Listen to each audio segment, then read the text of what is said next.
Assalamualaikum dan salam Sarawakku sayang. Buletin Ukas edisi malam 10 September 2020 bersama saya Hafizah Munirah Mahram. Tumpuan berita. Yayasan Perpaduan Sarawak YPS dan Sarawak Development Institute SDI berjaya menjadikan projek Sarawak Pride mendapat pengiktirafan daripada Malaysia Book of Record MBOR sebagai Most Number of Unity Short Stories. Yang di-Pertuan Negeri Sarawak Tun Pehin Sri Haji Abdul Taib Mahmud merangka pengerusi Lembaga Pemegang Amanah Yayasan Perpaduan Sarawak telah menyempurnakan anugerah MBOR kepada YPS di Kuching hari ini. Dalam amanat ringkasnya, beliau menyeru rakyat di negeri ini terus mengekalkan perpaduan dalam kalangan rakyat pelbagai kaum di Sarawak. Because of that, therefore, let us renew our desire to build a better society, to give room for everybody to do good and to avoid the bad wherever we see it, or try to change it into a better standard of living that we can live to our society and to our children. Hadir sama adalah Ahli Lembaga Pemegang Amanah Yayasan Perpaduan Sarawak, Datuk Wan Ali Yubi, Setiausaha Kerajaan Negeri Sarawak merangka pengerusi Sarawak Development Institute SDI, Datuk Ahmad Jawul Samiun dan pengerusi Sarawak Media Group, Datuk Nur Hayati Ismail. Berita seterusnya. Walaupun kadar penularan wabak pandemik COVID-19 masih belum reda, masyarakat khususnya di daerah Tatau masih perlu mematuhi prosedur operasi standard SOP Perintah Kawalan Pergerakan Pemulihan PKPP yang ditetapkan kerajaan. Berucap semasa merasmikan bengkel kepolisian komuniti daerah Tatau, Menteri Muda di Jabatan Ketua Menteri Undang-Undang dan Adat Bumi Putera Sarawak, Datuk John Siki Tayai berkata, penganjuran bengkel sedemikian membolehkan ketua masyarakat, Ketua Kaum KMKK dan Jawatan Kuasa Kemajuan dan Keselamatan Kampung JKKK mengambil peranan dalam memelihara dan menjaga keselamatan rumah panjang serta kampung. Kita faham bahawa penyakit itu di darah kita dah tahu, walaupun kita masih hijau, kita itu masih dalam keadaan hijau, berarti tidak ada gejala sakit COVID, tetapi kita harus berjaga-jaga. Kita mesti jaga. Jadi polisi komuniti begitu mantu nulung cara kita berfikir berunding ngadu ke diri awak ke kita jaga lebih bak rumah panjang kita tempuh. Jadi itu setiap cara ya. Majlis tersebut telah dihadiri seramai 150 orang peserta dari 30 buah rumah panjang. Laporan berikutnya. Program Agricorp di kawasan Dun Batu Danau telah dianjurkan buat kali yang kelima oleh Jabatan Pertanian Sarawak. Adun Batu Danau Paulus Palu Gumbang berkata, peserta yang mengambil bahagian harus memanfaatkan penganjuran program tersebut supaya dapat memperoleh pengetahuan dan kemahiran dalam bidang pertanian dan penternakan ikan.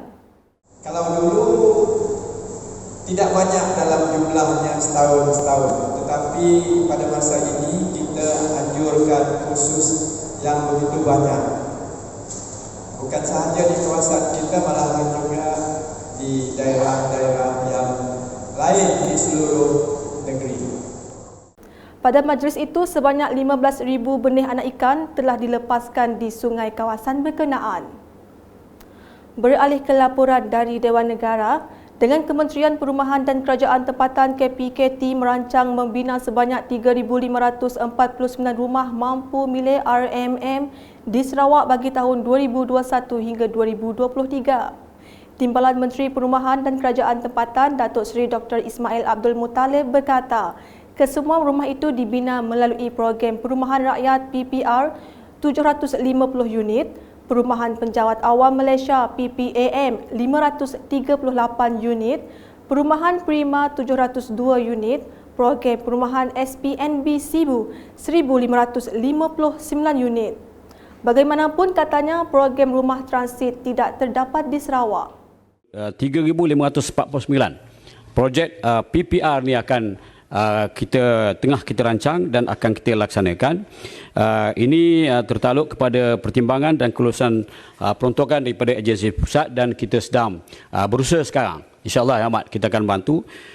Manakala ada projek yang pernah dicadangkan di Sibu ini, iaitu sejumlah 1,906 unit telah disetujui pada awalnya. Kemudian kerajaan dahulu telah menangguhkan pelaksanaan projek ini kerana projek ini pencapaiannya kurang daripada 15%. Kerana dasar dulu bila 15% ke bawah, maka kita sambung projek ini.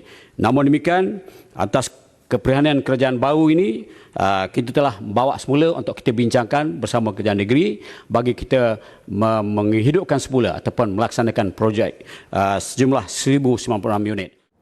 Beliau berkata demikian semasa menjawab pertanyaan lisan Senator Robert Lau Hui Yu di persidangan Dewan Negara hari ini. Berikut pula, Jabatan Insolvensi Malaysia MDI telah merekodkan seramai 945 golongan belia berumur 18 hingga 35 tahun diisytiharkan bankrupt pada tahun ini.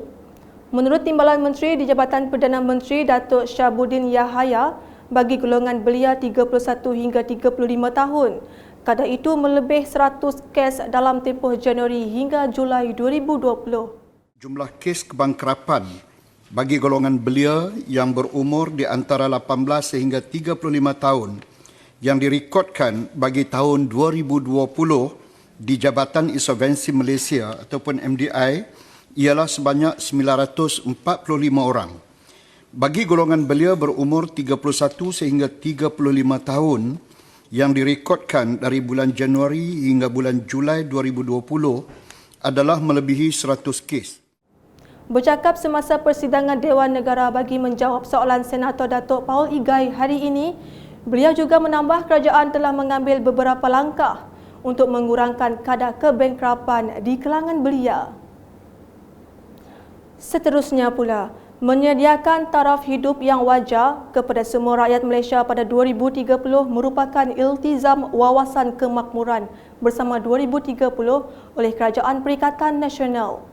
Sehubungan itu, Menteri di Jabatan Perdana Menteri Ekonomi Datuk Seri Mustafa Mohamed memaklumkan bahawa Wawasan Kemakmuran bersama 2030 adalah iltizam untuk menjadikan Malaysia sebagai sebuah negara yang terus membangun secara mampan seiring dengan pengagihan ekonomi yang adil, saksama dan inklusif pada semua peringkat kumpulan pendapatan etnik, wilayah dan rantaian bekalan. Beliau turut memaklumkan akan membentangkan kertas kerja yang terperinci berdasarkan keperluan setiap kawasan kepada Perdana Menteri pada hujung bulan ini berdasarkan input-input yang diberikan oleh ahli Dewan Rakyat. Beliau berkata demikian ketika taklimat sesi libat urus bersama ahli Dewan Rakyat mengenai hala tuju pembangunan negara berdasarkan rancangan Malaysia ke-12 di bangunan utama Parlimen Malaysia, Kuala Lumpur hari ini.